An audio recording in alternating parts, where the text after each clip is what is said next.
حضرت عثمان غنی رضی اللہ تعالیٰ عنہ حضرت عبداللہ ابن مسعود کے گھر آئے. یہ اس وقت آئے جب حضرت عبداللہ ابن مسعود سخت بیمار تھے اور موت و حیات کی کشمکش میں تھے. تو انہوں نے ان کا حال پوچھا. جب واپس پلٹنے لگے تو اشرفیوں کی 2 تھیلیاں حضرت عثمان غنی نے حضرت عبداللہ ابن مسعود کو دی. تو حضرت عثمان کو تھیلیاں دیتے ہوئے دیکھ کر کے حضرت عبداللہ ابن مسعود صحابی رضی اللہ تعالیٰ عنہ نے کہا یہ کیا ہے؟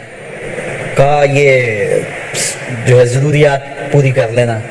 تو آپ نے کہا کہ میں تو جا رہا ہوں, میری تو ضروریات ختم ہو رہی.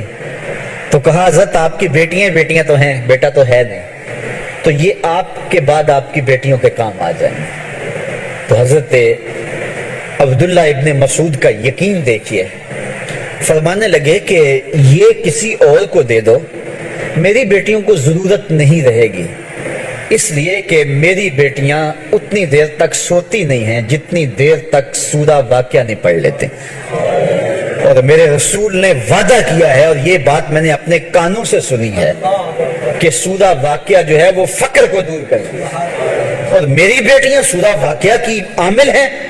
تو کہا کہ یہ پریشانی مجھے تو نہیں ہونی چاہیے کہ میرے بعد میری بیٹیوں کو رزق کہاں سے ملے گا جب ان کے پاس سورہ واقعہ موجود ہے. کہا یہ اٹھا لو اور جا کے اس کو دو جس کے پاس سورہ واقعہ نہیں ہے.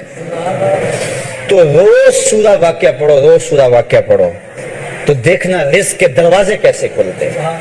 میں جب بھی گیا ہوں, اور اب بھی, کیونکہ میرے تو اتنے اخراجات نہیں, سادہ سی زندگی ہے, لیکن جامعہ کے حوالے سے ایک مسئلہ ہے, تو جب کبھی ایسا ہوتا ہے تو میں بچوں کو بٹھا کے تو سورہ واقعہ پڑھو, اور خود سورہ واقعہ پھر معمول بنا لیتا ہوں, تو پھر اللہ ایسی جانب سے رزق دے دیتا ہے کہ پتہ بھی نہیں ہوتا. تو سورہ واقعہ معمول رکھو. آخری بات, اور وہ حضرت سہل بن سعد الساعدی رضی اللہ تعالی عنہ کی مرویات سے ہے. شکا رجل الی رسول اللہ دیک المعیشۃ والفقر, ایک شخص حضور کی خدمت میں حاضر ہوا, کہا حضور تنگ دست بڑا ہوں, کثیر العیال ہوں, بچے زیادہ ہیں, ذرائع آمدنی تھوڑے ہیں, میرے لیے کوئی نسخہ ارشاد فرمائیے.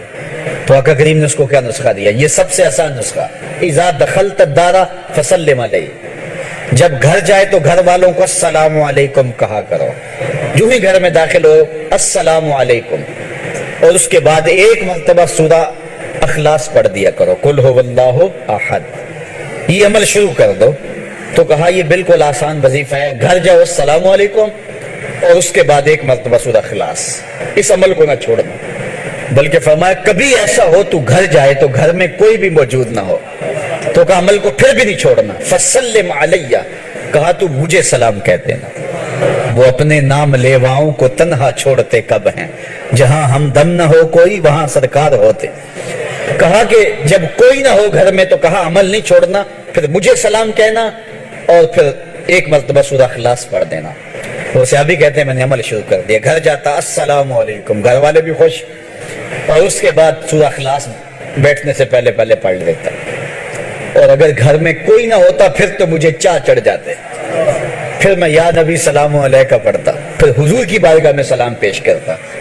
اور ملا قاری نے اس پہ گفتگو کی ہے مرقات شرح مشکات کے اندر, کہ آخر حضور کو سلام کیوں کہنا ہے. انہوں نے جو لفظ کہے ہیں لفظ سنیے, وہ کہتے ہیں لِأَنَّا رُوحَهُ علیہ السلام موجود فی بیوت المسلمین, اس لیے کہ آقا کی روح مومنوں کے گھروں کے اندر فیض بانٹ رہی ہوتی. تو کہا پھر مجھے سلام کہہ دینا. وہ کہتے ہیں میں جاتا اور حضور کو سلام کہہ دیتا, اور اس کے بعد سورہ اخلاص پڑھ دیتا. پھر ہوا کیا؟ اللہ اکبر. ہمارے استاد کہتے تھے اگر کسی کے اندر حسد ہوگا تو وہ یہ عمل نہیں کر سکتا, حسد نہیں ہے تو وہ عمل شروع آج ہی کر دے. وہ کہتے ہیں حتی افاد اللہ جیرانہ, اس عمل کی برکت سے میں نے تو امیر ہونا ہی ہونا تھا, میرے ہمسائے بھی امیر ہو گئے.